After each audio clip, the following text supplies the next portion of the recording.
మరికొన్ని crime news ను brief గా చూద్దాం. కేంద్ర ప్రభుత్వ వెబ్సైట్ ని హ్యాక్ చేసి మోసాలకు పాల్పడుతున్న కేటుగాడిని హైదరాబాద్ సిసిఎస్ సైబర్ క్రైమ్ పోలీసులు అరెస్ట్ చేశారు.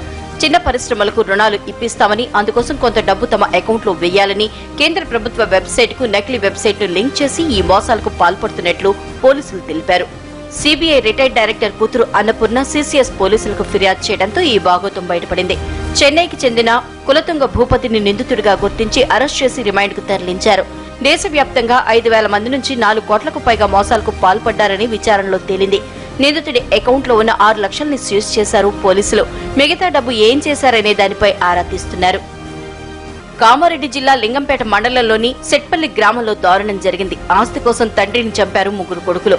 ఈ నెల 3వ తేదీన జరిగిన హత్య కేసులో నిందితుల్ని అరెస్ట్ చేశారు. 65 ఏళ్ల ముద్దం పోచయ్యకు 3 కొడుకులు. వీరిలో 2 కొడుకులు తండ్రిని కట్టెలతో కొట్టి చంపేశారు.